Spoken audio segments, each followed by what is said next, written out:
Olá, povinho lindo do terceiro ano, tudo bem com vocês? Tudo certinho?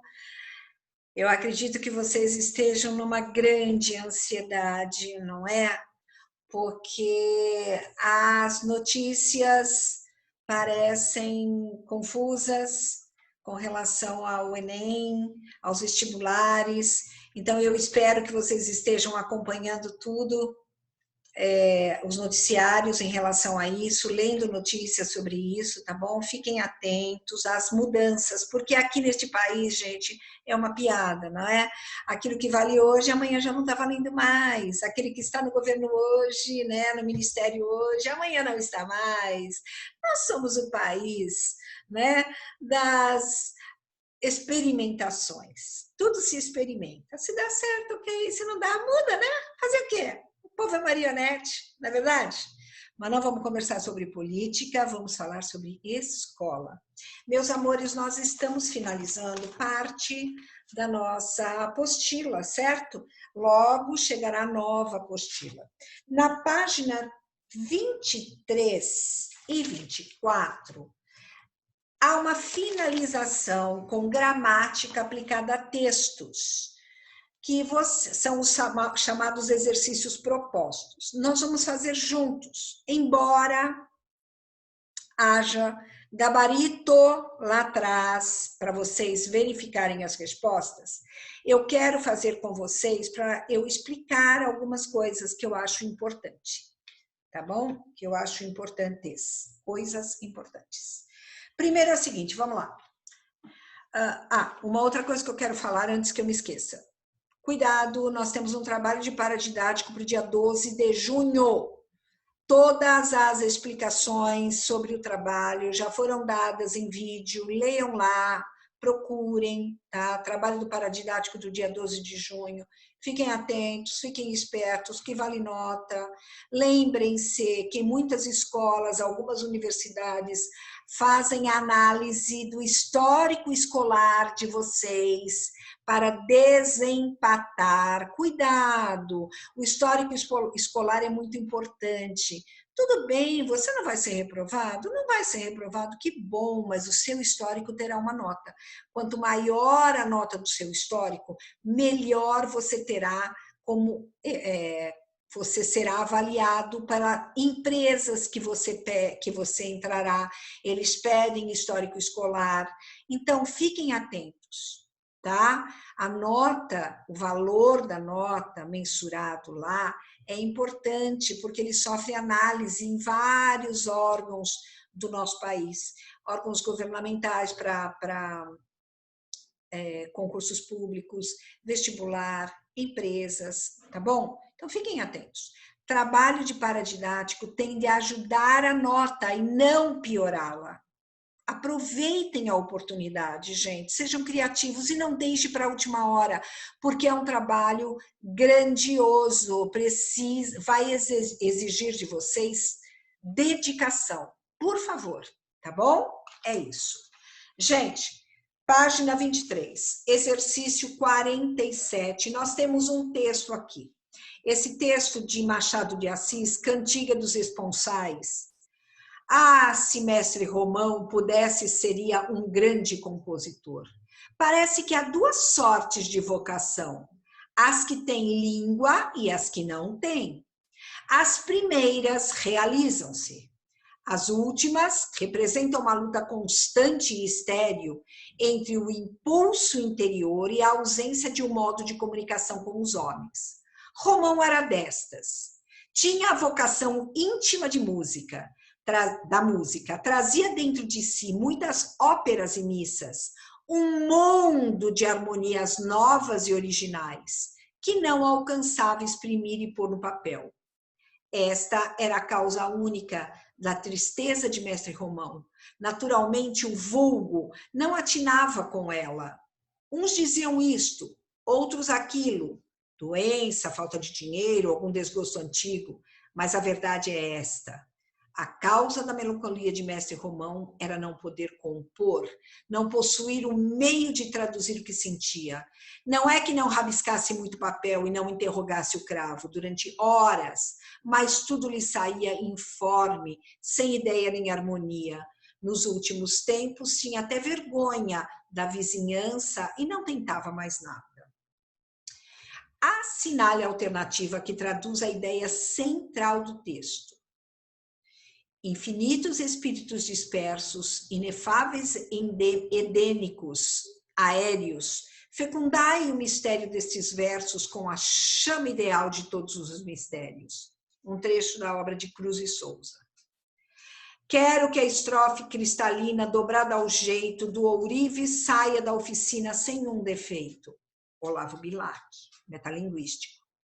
Estou farto do lirismo comedido, do lirismo bem comportado. Manuel Bandeira.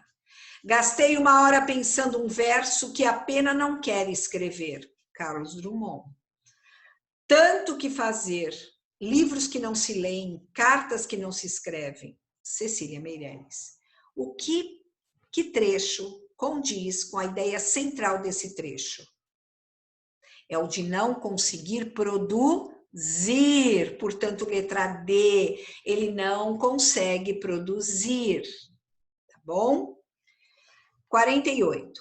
A respeito do texto, podemos afirmar que representa o estilo poético e colorido de Machado de Assis, como fica evidente no emprego constante e excessivo do adjetivo, caracteriza o estilo sentimental do romantismo, a que Machado de Assis... Só um minutinho. Oi, dei uma paradinha, porque...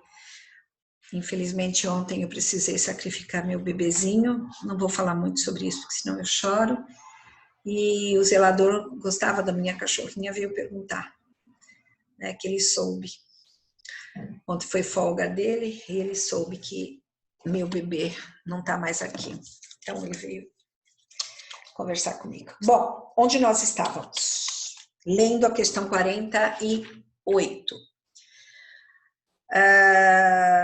Letra B. Caracteriza o estilo sentimental do romantismo, a que Machado de Assis se filiou no início de sua carreira, como se comprova no largo uso de substantivos abstratos, indicativos de sentimentos e emoções, em suma, de estados de alma. Todos os substantivos foram usados com sentido denotativo, ao contrário de certos adjetivos que foram empregados conotativamente, por exemplo, informe. Certos substantivos trazem ironia, um recurso frequente de Machado, como na frase, naturalmente o vulgo não atinava com ela. O uso comedido de adjetivos e o largo predomínio dos substantivos são elementos reveladores de um escritor de estilo sóbrio, preocupado em depurar o texto com seus elementos acessórios. Gente, na verdade aqui, nós não temos excesso de adjetivo, não. Tá? Então, tudo o que apresenta aqui excesso de adjetivo, você tire. Tá?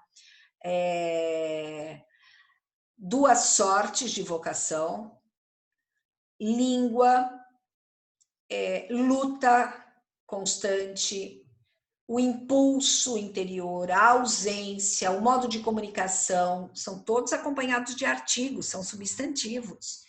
Há um excesso, sim, de substantivos, tá?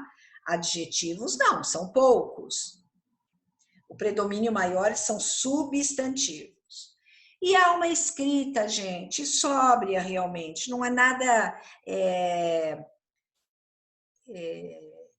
não há nada exagerado, não há exagero, não há sentimentalismo, o estilo sentimental do romantismo, no início de sua carreira, não há não. Então é isso, gente, letra E. Assinale a alternativa correta a respeito do período. Se Mestre Romão pudesse, seria um grande compositor. As palavras mestre e compositor foram empregadas como adjetivo qualificando o mesmo substantivo Romão. Não, compositor não. A palavra mestre foi empregada como adjetivo, mas o sufixo or, de compositor, indica que o termo é um substantivo e significa aquele que compõe. Não é sufixo or. Mestre é um substantivo com sentido genérico e aparece especificado por um substantivo próprio, romão.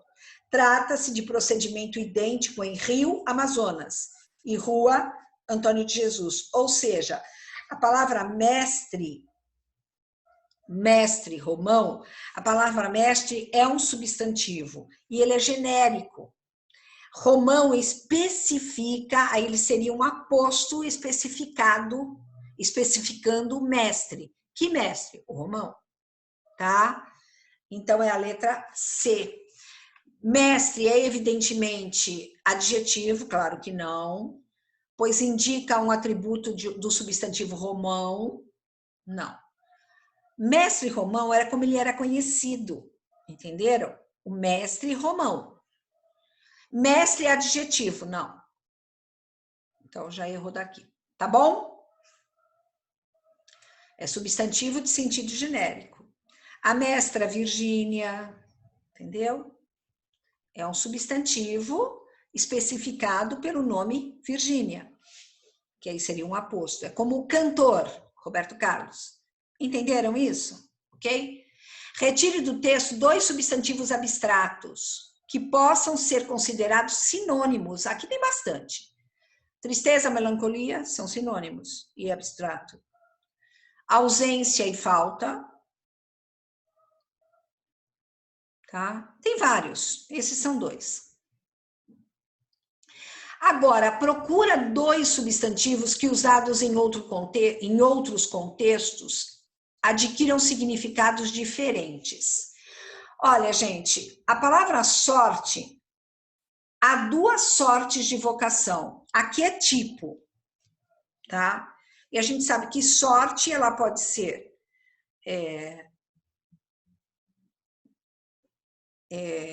uma felicidade assertiva, né? Para fortuna e tal. E pode ser tipo. 2 sortes de vocação, 2 tipos de vocação. A palavra mundo, um mundo de harmonias, pode ser mundo, planeta, e pode ser qualificando uma intensidade, uma quantidade muito grande de, tá bom? Aí é metonímico. Cravo, que não interrogasse o cravo. Interrogar-se já é uma palavra também que tem outros significados. Por exemplo, interrogar-se seria perguntar-se, e interrogar-se seria utilizar-se, fazendo uso. E cravo, instrumento musical, que seria no contexto aí instrumento musical, o cravo que ele tocava, e cravo, tempero, flor, uma série de coisas, tá? Prego e assim por diante. Sobre a criação do Partido Social Democrático, PSD, o editorial do jornal Estado de São Paulo, em 23 de março de 2011, comenta Partido Macunaíma. E aí vai ter um trechinho que diz assim: toda a retórica que cercou o advento do novo partido parece ter tido, em primeiro lugar, a intenção de demonstrar que o PSD não será. De demonstrar o que o PSD não será. Para começar, não será de esquerda nem de direita. Não será adversário do governo, mas também não fará oposição. Tarefa um pouco mais difícil é descobrir o que o PSD pretende ser. Pergunta feita. Sabendo que Macunaíma é o nome do famoso personagem da obra homônima, que se chama Macunaíma, obra homônima, obra do mesmo nome do personagem, de Mário de Andrade, comente o uso que dele se fez no título do editorial. O que é um partido Macunaíma? Como vocês sabem, se é que vocês sabem, se não sabem, precisa ler o ano passado nós falamos de Macunaíma, vocês estão lembrados do 2º ano. Lemos até um HQ de Macunaíma, se não me falha a memória. Muito bem. Macunaíma era um personagem contraditório. Um personagem que ficava em cima do muro. Um personagem com jogo político de cintura. Ele era um personagem, inclusive, mágico, porque ele se transformava, lembram das transformações de Macunaíma? Certo? Então, aqui, por que ele faz esse tipo de emprego? Ele faz uso de partido Macunaíma como um adjetivo, ele está adjetivando a palavra Macunaíma, que seria originalmente substantivo próprio, ele está adjetivando para o substantivo partido. Na verdade, ele está usando uma derivação imprópria. O que é a derivação imprópria? É quando você utiliza uma palavra que tem uma função gramatical e você distorce a função gramatical, você altera a função gramatical, como a palavra velho. O velho caiu. Você usou o velho, que é um adjetivo originalmente, como um substantivo, derivação imprópria. Tá legal? É isso. Questão 53. Comente como o título dialoga com a obra de Mário de Andrade, transpondo para o PSD uma característica do personagem. É aí que eu comentei com vocês, tá? Que o personagem Macunaíma, ele é contraditório, ele é um personagem em cima do muro, né? É um personagem que quer fazer bonito para todo mundo, certo? Tá? Então, a resposta a esta questão é isso daí. Bom, deixa eu dar uma paradinha, gente, está tocando aqui, eu preciso saber o que está querendo, o que está pintando aqui. Um minutinho. Eu estou de plantão ainda, né? Tem muita gente fazendo atividade minha, principalmente os pequenos, e eles estão sempre me invocando para auxílio. Pessoal, paramos então no 54. Vitória apertada, mas Tite fica satisfeito. O Corinthians começou o jogo ontem até encantando. Triangulações, chances de gol, mas a vitória sobre o Oeste por 2-1 veio com certo sufoco. O time do interior aproveitou a única oportunidade do primeiro tempo e assustou. O belíssimo gol de William salvou a noite e colocou o time na semifinal. Só Tite ficou totalmente satisfeito. O técnico acredita que os corintianos, fizeram desta vez um jogo muito melhor do que o confronto com o Oeste na primeira fase. Comente o uso que se fez dos adjetivos nas passagens destacadas a seguir. O belíssimo gol de William. Os corintianos fizeram desta vez um jogo muito melhor do que o confronto com o Oeste na primeira fase. Gente, o adjetivo belíssimo foi usado no superlativo, tá? No superlativo absoluto sintético, belíssimo. Adjetivo no superlativo absoluto, porque não é comparativo a ninguém, ele é sozinho, jogo belíssimo. E sintético, porque ele usa o íssimo, ele não usa muito belo, porque aí seria analítico. Por outro lado, o adjetivo melhor nada mais é do que o adjetivo bom no grau comparativo de superioridade. Comparativo de superioridade. Ele fez um jogo melhor do que na primeira fase. Ó. Muito melhor do que, olha, o comparativo. Tudo bem? Bom, comparativo de superioridade, melhor. Se o texto fosse redigido da seguinte forma: os corintianos jogaram muito melhor do que o confronto com o Oeste na primeira fase, haveria alguma alteração?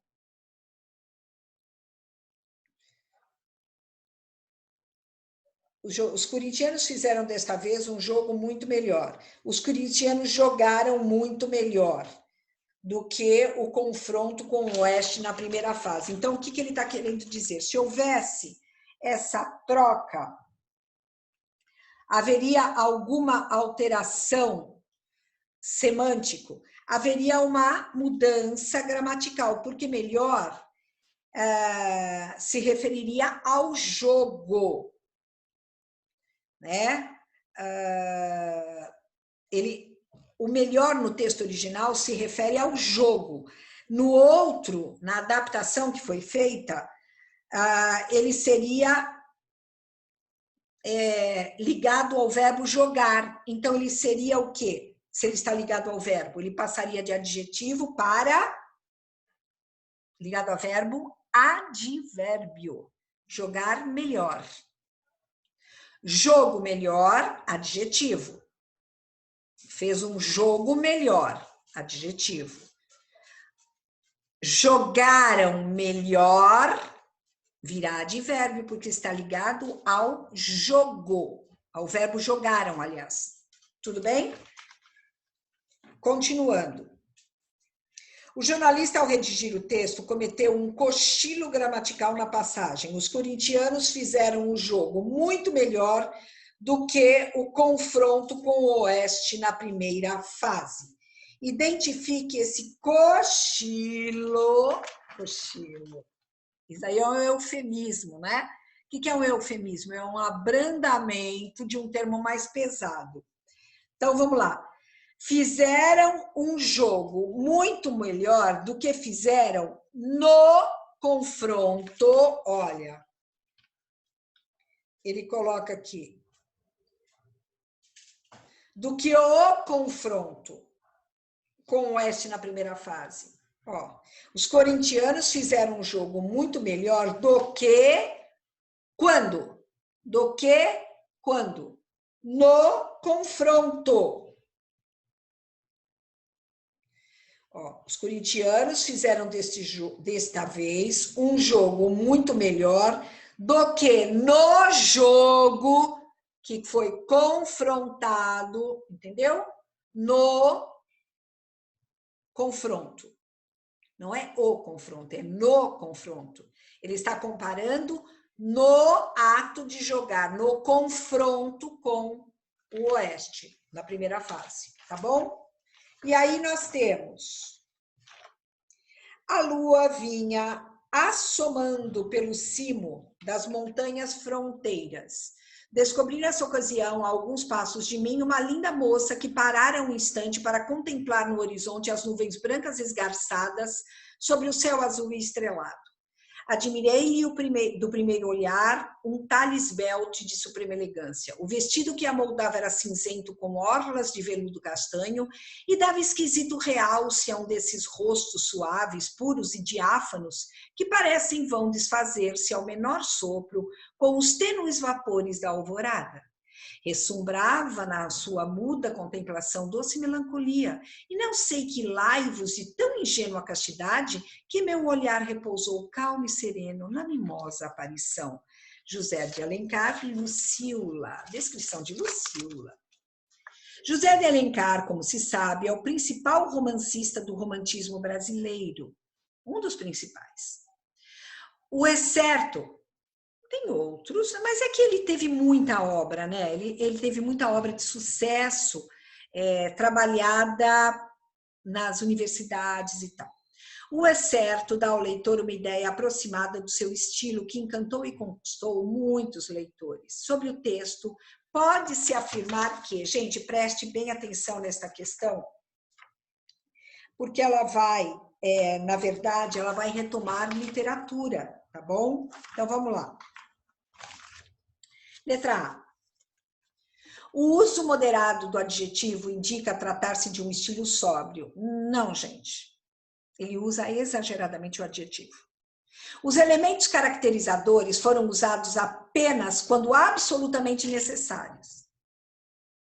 A obra romântica tem essa característica, muita adjetivação, tá? Muita adjetivação. Ela enaltece, né, normalmente, a moça, que é a heroína.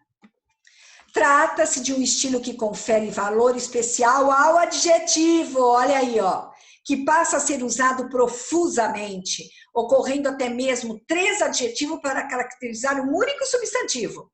Olha lá, ó. Veja.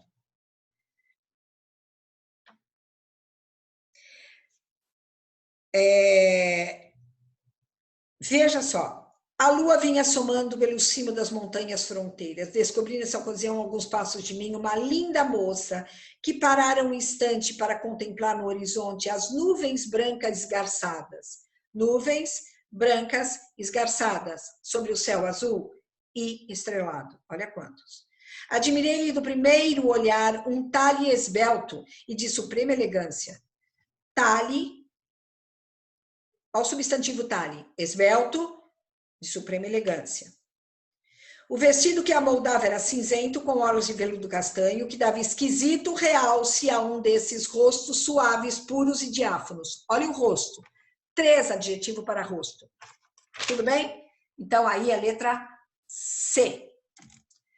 Em Dom Casmurro, de Machado de Assis, o personagem José Dias tem como uma de suas características o uso exagerado de superlativos. Amaríssimo, né? No capítulo 57, não, 50. Deu branco, gente. LXV, 2 pauzinhos. L47. 47, eu acho. Dona Glória, mãe de Bentinho, estava enferma e transtornada. Encarregou José Dias de ir buscar os filhos no seminário para vê-lo ainda mais uma vez mais. Mamãe, não, que ideia é essa? O estado dela é gravíssimo. Mamãe, não, que ideia é essa? O estado dela é gravíssimo, mas não é mal de morte, e Deus pode tudo. Enche-me os olhos, que é feio o mocinho de sua idade andar chorando na rua. Não há de ser nada, uma febre. As febres, assim como dão com força, assim também se vão embora. Com os dedos, não. Onde está o lenço? Com os dedos, não. Onde está o lenço? Na certa, ele deve ter limpado o nariz. Enxuguei os olhos, posto que de todas as palavras de José Dias, uma só me ficasse no coração. Foi aquele gravíssimo. Vi depois que ele só queria dizer grave, mas o uso do superlativo faz a boca longa, e por amor do período, José Dias fez crescer a minha tristeza. Se achares nesse livro algum caso da mesma família, avisa-me, leitor, para que o emende na segunda edição. Não há mais feio que dar pernas longuíssimas a ideias brevíssimas. Ai, Machado, lindo, né? Olha, escrita irônica, soberba. Ai, que coisa linda, adoro. Adoro. Vamos lá. Em relação ao texto, responda. Aqui nós temos, gente, a questão 58 da obra de Machado. 57 ou 58? Peraí. 58. Letra A. Sabendo que um dos sentidos do adjetivo grave é suscetível de consequências sérias, trágicas, indique o que, na fala de José Dias, desautoriza o uso do adjetivo nesse superlativo, gente. Então, vamos lá.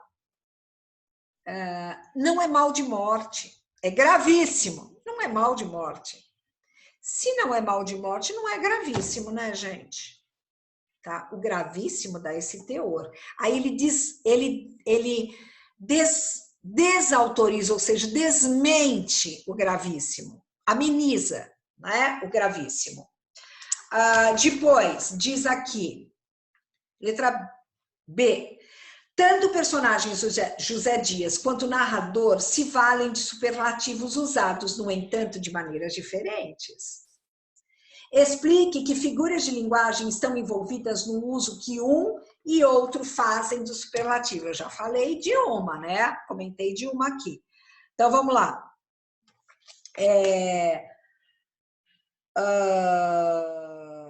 No caso de José Dias, é o exagero. Exagero. Qual a figura de linguagem que indica o exagero? Hipérbole. A hipérbole, que é o exagero. E no caso do narrador, trata-se do quê? Da ironia. Ele ironiza o superlativo de José Dias, tá bom? Vamos lá, continuando. 59. Letra C. D, o sentido em que as palavras destacadas foram usadas na seguinte passagem. Se achares nesse livro algum caso da mesma família, avisa-me, leitor, para que o emende na segunda edição. O que ele quis dizer aqui com na mesma família? Família quer dizer a mesma classe, a mesma categoria, tá? O mesmo caso. E emende quer dizer que ele corrija na segunda edição. Tá? Se você achar um caso idêntico, né, um problema desta família, dessa magnitude, desta classe, dessa categoria, desse tipo, me fale para que eu emende na segunda edição, para que eu corrija. Continuando, letra D. Sintetize o que, na sua opinião, representa a opinião do narrador sobre o uso do superlativo. Ele acha, na verdade, eu também já falei sobre isso, o que ele acha sobre esses superlativos dele? Ele acha inadequado o uso do superlativo, né? Desnecessário, inadequado. Ele mascara, na verdade, a ideia das palavras. Né? Ele deturpa a ideia das palavras, certo? E aí a gente vai para a questão, tá finalizando, viu, gente? Ele é o homem, eu sou apenas uma mulher. Ele é o homem, eu sou apenas uma mulher. Nesses versos, reforça-se a oposição entre os termos homem e mulher. Identifique os recursos linguísticos utilizados para provocar esta oposição. O artigo definido para o substantivo homem e o artigo indefinido uma para o substantivo mulher. De que maneira ele faz essa oposição? Quando ele usa o, acho que aqui é a resposta da letra B, peraí. Então, qual é o recurso? O uso do artigo definido e indefinido. Explique por que esse recurso causa um tal efeito. Quando ele fala, ele é o homem, ele está engrandecendo, especificando, ele está particularizando, tá? Ele atribui uma ideia de grandiosidade. Ele é o cara, ele é o homem. E eu sou apenas... Aí ele usa o indefinido para menosprezar, para inferiorizar. Eu sou apenas uma mulher, nada que se destaque. Entenderam? É isso. E para nós finalizarmos, 60. Tais eram as ideias que me iam passando pela cabeça, vagas e turvas, à medida que o mouro rolava convulso. Machado de Assis. Reescreva o período substituindo cada pronome em destaque por outro de sentido equivalente. Aqui é fácil, gente, não tem... Então, tais pode ser estas, pode ser estas, ó. Tais eram as ideias, estas eram as ideias, ou estas eram as ideias, tá? Que me iam permeando, que permeavam a minha cabeça, que me iam permeando, que permeavam a minha cabeça, tá? Então, ele diz assim, ó, que eram as ideias que me iam passando pela cabeça, que passavam pela minha cabeça, é posse, tá? Caetano Veloso acaba de gravar uma canção do filme Lisbela e o Prisioneiro. Trata-se Você Não Me Ensinou a Te Esquecer. Ah, que lindo, adoro. A propósito do título da canção, pode-se dizer que a regra da uniformidade do tratamento é respeitada. Você não me ensinou a te esquecer. Gente, olha o problema aí, hein? Por favor, gravem isso. Quando você usa você, nunca deve ser usado pronome oblíquo com te. Te, teu, tua. Não. O você só pede pronome de terceira pessoa. Seu, sua e lhe. Só. Tá? Então, aqui, a resposta correta seria a letra E, porque diz assim, olha, desrespeita-se a regra da uniformidade de tratamento, ou seja, da forma única de tratamento. Com isso, o estilo da frase acaba por aproximar-se do da fala, ou seja, nós falamos assim, mas não pode ser escrito assim, tá? É comum falarmos, mas não pode ser escrito. Você nunca, com pronomes que tenha te, teu, tua. Você só pode usar lhe, ou seu, ou sua. Tudo bem? Pessoal, acabamos.